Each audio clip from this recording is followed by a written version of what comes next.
안녕하십니까. 스마트 헬스케어 웨어러블 기기의 건강 정보 수집과 문제점이라는 주제로 논문을 발표할 의료통합과 윤기성입니다. 지도 교수는 안재혁 교수님이십니다. 저는 다음과 같습니다. 먼저 초록입니다. 최근 4차 산업혁명과 함께 헬스케어 산업은 나날이 발전하고 있습니다. 그중 스마트 웨어러블 기기는 최근 눈에 띄게 성장하는 산업 중 하나로, 그중에서도 스마트워치는 현대인들의 손목을 한 자리씩 차지하고 있습니다. 스마트워치는 스마트폰과 연동해 개인의 건강 관련 정보를 기록하는 것은 물론이고, 어플리케이션을 통해 운동 기록이나 건강 정보, 건강 적신호 등을 사용자에게 알려주며 이에 대한 피드백 서비스까지 빠뜨리지 않고 제공하고 있습니다. 더욱이 최근에는 각종 건강 관련 정보를 생성하는 어플리케이션을 통합하여 관리하는 플랫폼까지 등장하고 있습니다. 그러나 산업의 성장과는 별개로 웨어러블 기기에서 생성되는 건강 관련 정보는 의료적 효용성, 정확성, 보안 측면에서 많은 문제점들을 보여주고 있습니다. 이러한 기술적 문제가 해결되지 않은 상황에서 관리 체계도 마련하지 않고 정부와 민간에서 이것을 적극적으로 활용하는 것은 부적절하며, 장기적인 관점에서 볼 때 대력 관련 산업의 성장을 저해할 가능성이 있는 것으로 보입니다. 건강 관련 정보의 사회적 활용에 대한 윤리적이고 법적인 검토를 위해서는 관련 기술에 대한 냉정한 평가가 먼저 진행되어야 할 것입니다. 다음은 서론입니다. 공중보건 시대였던 헬스케어 1.0 시대, 질병치료 시대인 헬스케어 2.0 시대를 지나 건강수명 시대인 헬스케어 3.0 시대가 도래하고 있습니다.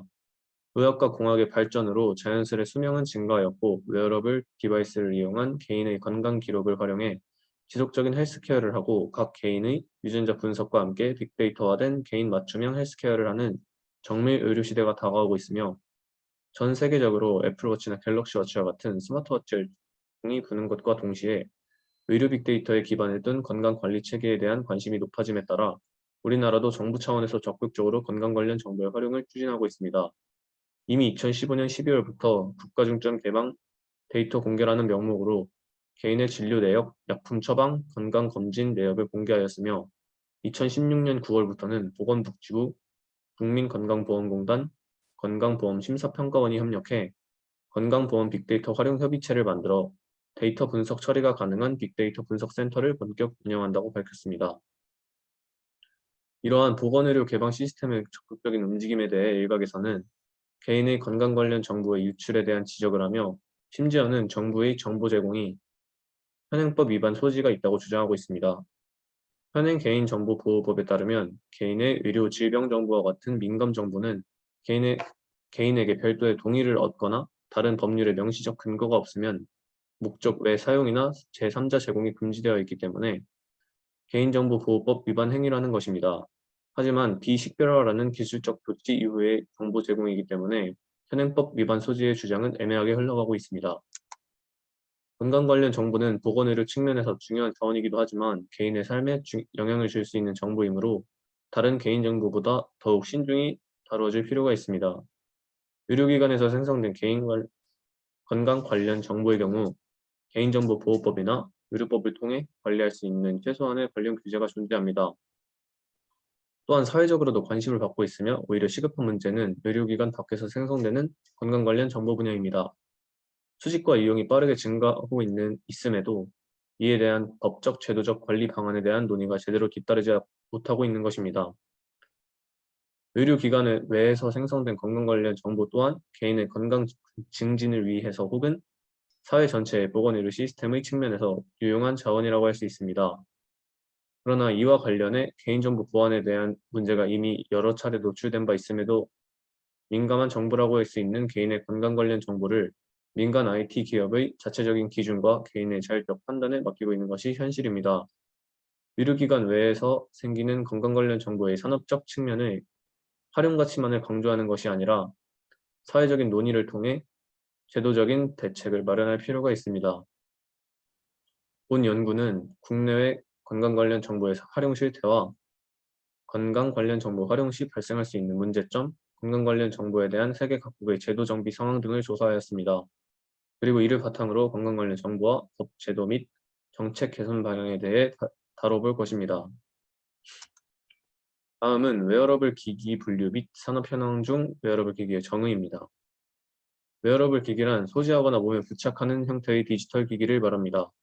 스마트워치나 무선 블루투스 이어폰이 대표적입니다. MIT 미디어 랩에서는 웨어러블 디바이스를 신체에 부착할 수 있고 컴퓨팅 행위를 할 수 있는 모든 전자기기를 지칭하며 일부 컴퓨팅 기능을 수행할 수 있는 어플리케이션을 포함한다고 정의하였으며 사용자와 활동 중에도 자유롭게 사용할 수 있도록 신체나 의복에 착용 가능하도록 작고 가볍게 개발되어 신체의 가장 가까운 곳에서 사용자와 소통 가능한 차세대 전자기기를 의미한다고 했습니다. 헬스케어 웨어러블 디바이스는 사용자의 체력, 운동량의 모니터링 건강 데이터를 높여줍니다. 다음은 웨어러블 기기의 분류입니다. 웨어러블 디바이스는 그림 1과 같이 손목, 머리, 신체 의류, 발 및 신체 감각 제어 장치로 분류할 수 있습니다. 의료용 디바이스와 바이오 신호 센싱 디바이스의 소형화 기술 발전과 마이크로 전자광학 및 무선 통신 기술의 발달로 웨어러블 디바이스의 초소형화가 가능해지고 있으며 우리의 건강과 생활에 점진적으로 적용되고 있습니다. 다음은 웨어러블 기기의 시장입니다. 2018년 웨어러블 디바이스의 세계 출하량은 1억 2,530만 대로 2017년에 비해 3.5% 증가했습니다. 웨어러블 디바이스는 앞으로 아시아를 비롯한 신흥 시장에서 더욱 주목받을 아이템입니다. 앞으로 개발될 웨어러블 디바이스는 편의성 측면에 중점을 둘 것으로 예상됩니다. 사용자에게 능동적이고 실용적인 정보를 제공하며 다른 스마트 기기와 연동해 건강 데이터를 추적해 잠재적인 질병을 발견하는 것에 유용하기 위해서입니다. 한편 다양한 형태의 웨어러블 디바이스 중에서도 스마트 시계가 가장 인기를 끄는 추세입니다. 스마트워치는 2018년 기준으로 약 7,300만 대가 판매되었으며 웨어러블 디바이스 전체 판매량에서 3분의 2를 차지하고 있습니다. 2022년까지는 1억 2천만 개가 팔릴 것으로 예측됩니다. 구체적으로 2018년 기준 웨어러블 디바이스의 유형별로 시장 점유율을 살펴보면 스마트 시계 58.2%, 손목 밴드 37.1%, 스마트 의류 2.2%, 이어웨어 1.7%, 모듈형 웨어러블 로봇 0.6%, 기타 0.2%로 나타납니다. 또한 2022년 웨어러블 디바이스의 시장 점유율을 예측하자면 다음과 같습니다. 스마트 시계 13.3%, 손목 밴드 24.7%, 스마트 의류 4.8%, 이어웨어 6.8%, 모듈형 웨어러블 로봇 0.3%로 스마트 의류와 이어웨어의 판매량이 증가할 것입니다. 한편 조사 업체 IDC는 웨어러블 디바이스가 2022년까지 연평균 11%씩 성장할 것으로 예상했습니다.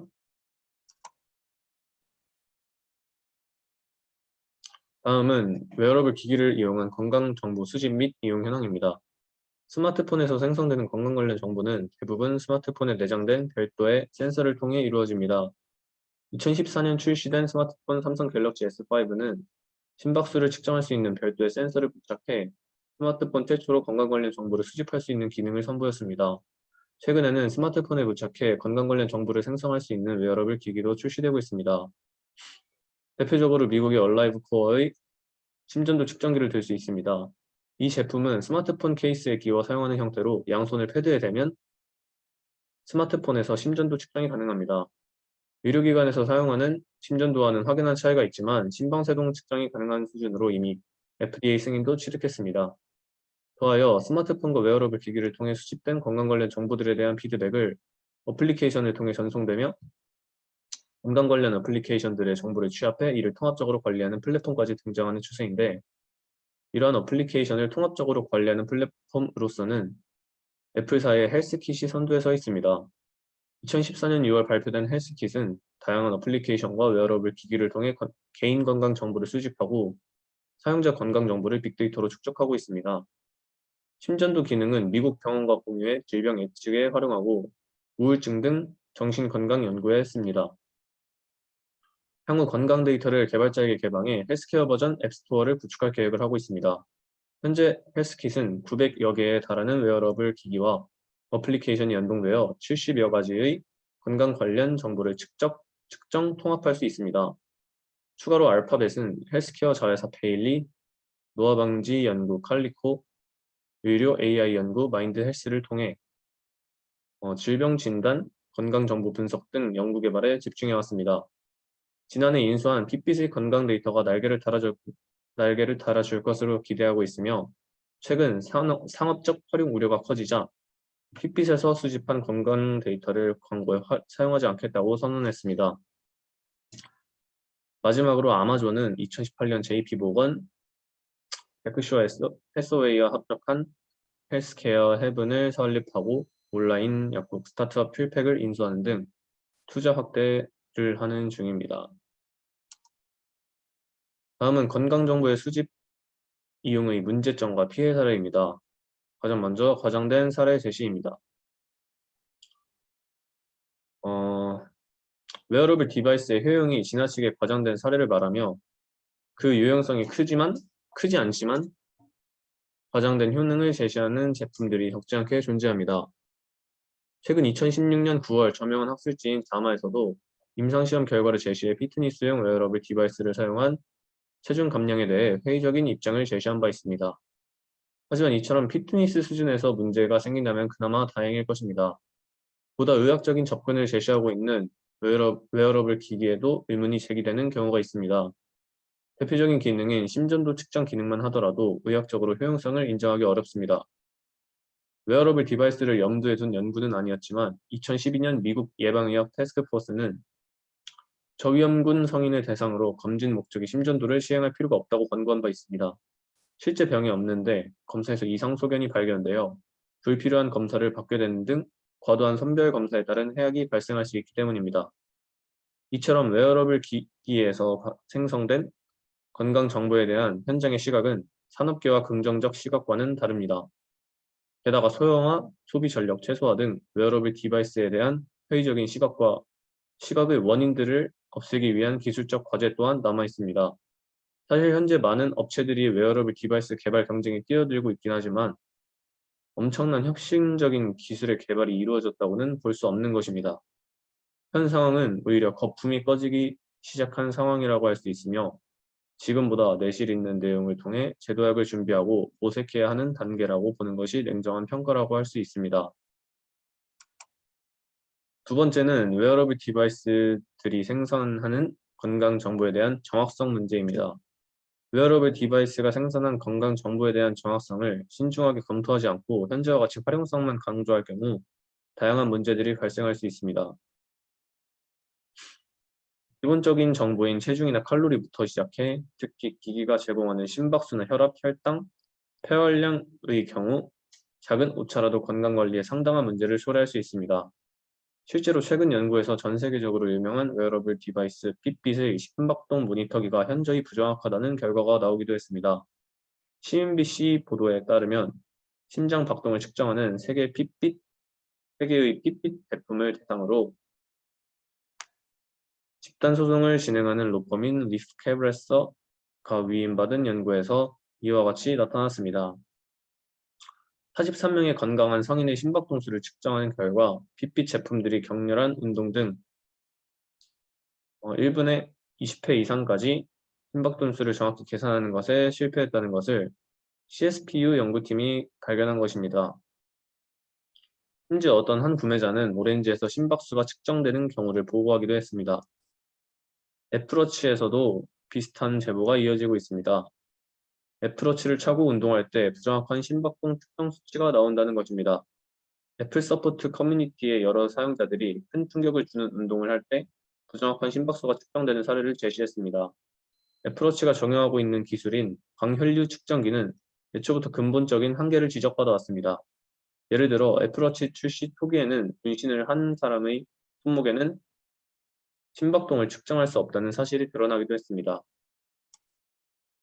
심혈관에 특화된 웨어러블 디바이스의 경우에도 비슷한 문제가 존재합니다.